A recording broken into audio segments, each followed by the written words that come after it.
Saya Juwita Widianti, saya Hana Nizufa. Kami ingin mempresentasikan mengenai manajemen risiko dan teknik mitigasi risiko dengan produk Snacking Kong yang dipasarkan oleh Raffi Ahmad. Latar belakang Snacking Kong. Snacking Kong adalah produk camilan keripik singkong yang diluncurkan oleh pasangan selebriti Raffi Ahmad dan Nagita Slavina pada tahun 2017. Produk ini hadir dengan berbagai varian rasa seperti original, barbecue, balado, dan lain-lain. Raffi Ahmad terlibat langsung dalam promosi dan pemasaran produk ini, menjadikannya lebih dari sekedar brand ambassador biasa. Hal ini terbukti dengan meningkatnya brand awareness produk tersebut melalui iklan dan konten kreatif di media sosial. Meskipun sempat sukses, bisnis ini akhirnya tidak bertahan lama dan produk-produk King Kong Snack mulai hilang dari pasaran sekitar tahun 2020. Secara keseluruhan, King Kong Snack merupakan contoh usaha Raffi Ahmad dalam mengembangkan bisnis kuliner dengan memanfaatkan popularitasnya sebagai selebriti dan pendekatan pemasaran yang kreatif. Selanjutnya adalah identifikasi dan klasifikasi risiko. Yang pertama itu ada risiko produksi, di mana dalam kegiatan operasional, kualitas bahan bakunya itu tidak konsisten, dan juga ada kesalahan proses penggorengan atau pengemasan, serta keterlambatan dalam supply yang berdampak menurunkan kualitas produk, komplain dari konsumen, dan kerugian terhadap operasional. Yang kedua, itu ada risiko pemasaran, yang dimana dalam strategi promosi terlalu tergantung pada gimmick selebriti tanpa memperhatikan keunikan produk atau kebutuhan dari pasar itu sendiri, yang mengakibatkan dampak dari hype cepat menurun, loyalitas konsumen itu menjadi rendah, dan penjualan tidak berkelanjutan lebih ke depannya.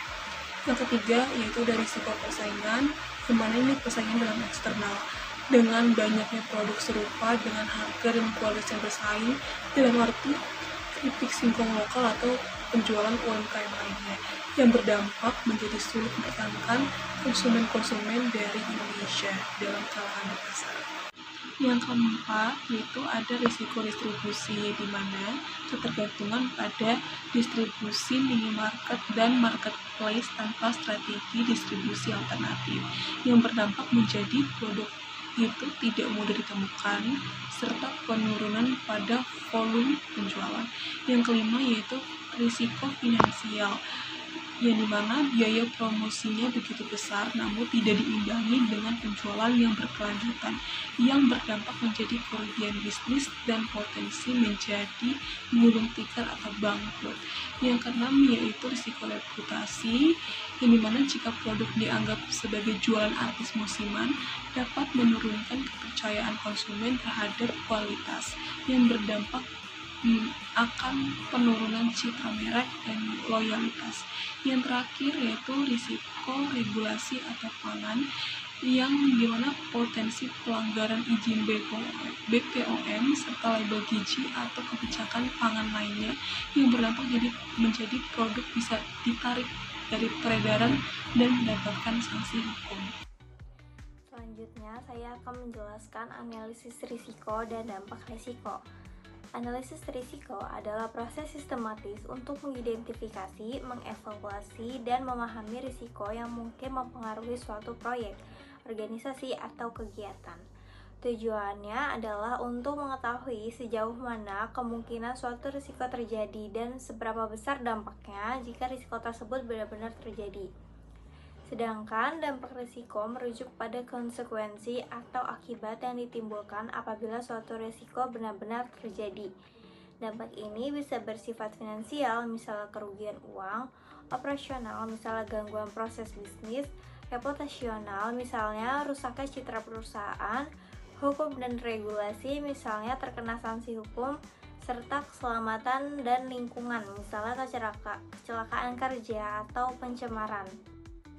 Nah, di sini ada faktor risiko yang berkontribusi terhadap kegagalan bisnis Snacking Kong. Yang pertama, ada perubahan tren konsumen. Industri kuliner sangat dipengaruhi oleh selera konsumen yang cepat berubah. Meskipun King Kong Snack sempat populer, tren cemilan berbahan dasar singkong mulai menurun, sehingga permintaan terhadap produk ini berkurang. Yang kedua, ada persaingan yang ketat. Pasar cemilan di Indonesia sangat kompetitif dengan banyaknya merek yang menawarkan produk serupa. Tanpa diferensiasi yang jelas, King Kong Snack kesulitan bersaing dengan merek lain yang lebih inovatif atau memiliki strategi pemasaran yang lebih efektif. Yang ketiga, ada manajemen bisnis yang kurang efektif. Meskipun memiliki popularitas, bisnis ini tidak mampu bertahan dalam jangka panjang. Kurangnya inovasi produk, strategi pemasaran yang kurang tepat, dan manajemen yang tidak efektif dapat menjadi penyebab utama kegagalan ini. Yang keempat, ada risiko operasional dan keuangan. Masalah dalam pengelolaan operasional dan keuangan seperti pengeluaran yang tidak terkendali dapat mempengaruhi kelangsungan bisnis. Tanpa perencanaan yang matang, bisnis ini kesulitan untuk mengatasi tantangan yang ada. Dan yang terakhir, ada kegagalan dalam beradaptasi. Dengan perubahan pasar, bisnis yang tidak mampu beradaptasi dengan perubahan pasar seperti perubahan preferensi konsumen atau kondisi ekonomi, berisiko mengalami penurunan kinerja. King Kong Snack tidak berhasil berinovasi atau menyesuaikan diri dengan perubahan tersebut. Selanjutnya ada strategi mitigasi resiko. Ada 4 strategi mitigasi resiko secara umum. Yang pertama, penghindaran resiko. Yang kedua, pengurangan resiko. Yang ketiga, transfer resiko. Dan yang keempat, penerimaan resiko. Yang pertama ada penghindaran resiko. Dengan strategi penghindaran resiko, perlu mengambil langkah-langkah untuk mencegah resiko terjadi. Ini mungkin memerlukan pengorbanan sumber daya atau strategi lain untuk memastikan segala hal yang mungkin untuk menghindari resiko. Misalnya, kita mungkin menghadapi resiko tidak dapat menyelesaikan tugas untuk proyek tertentu karena kekurangan tenaga spesialis.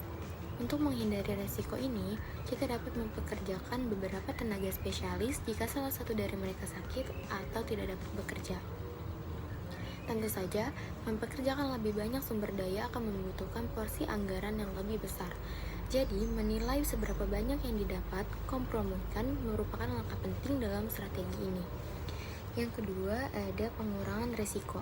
Dengan pendekatan mitigasi ini, setelah menyelesaikan analisis risiko, selanjutnya akan mengambil langkah-langkah untuk mengurangi kemungkinan terjadinya risiko atau dampaknya jika terjadi. Katakanlah anggaran dengan terbatas dan ada risiko yang tidak dapat menyelesaikan proyek tertentu karena kekurangan dana.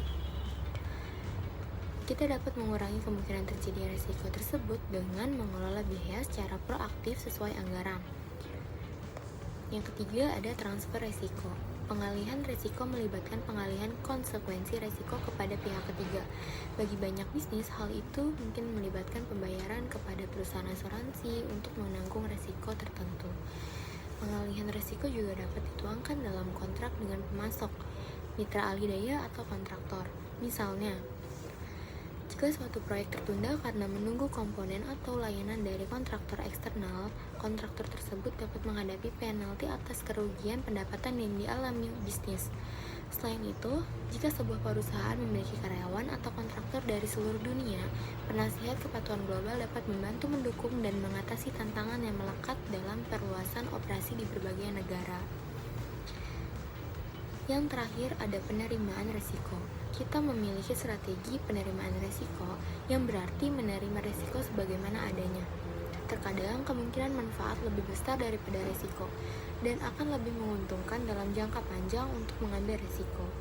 Bisa jadi kemungkinan terjadinya risiko tersebut minimal atau dampak negatifnya kecil. Untuk item dalam kategori risiko rendah, suatu bisnis mungkin memiliki strategi berkelanjutan untuk menerima risiko tersebut. Dengan penerimaan risiko, sangat penting untuk memantau risiko secara cermat terhadap setiap perubahan dampak atau kemungkinan terjadinya. Dan yang terakhir adalah kesimpulan. Jadi, Snack King Kong milik Raffi Ahmad merupakan salah satu contoh bisnis yang memanfaatkan popularitas selebriti untuk meraih perhatian pasar.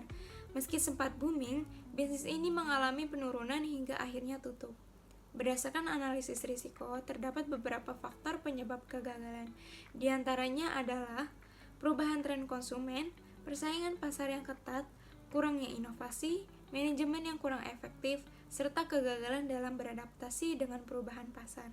Kegagalan ini menunjukkan bahwa popularitas saja tidak cukup untuk menjamin kelangsungan bisnis. Strategi bisnis yang kuat, inovatif, dan adaptif sangat dibutuhkan agar dapat bertahan dalam industri kuliner yang sangat dinamis. Mungkin cukup sekian yang dapat kami sampaikan. Kami berharap hasil presentasi yang kami berikan bisa bermanfaat untuk kita semua. Jika dalam presentasi kami kali ini banyak kekurangan, mohon dimaafkan. Wassalamualaikum warahmatullahi wabarakatuh.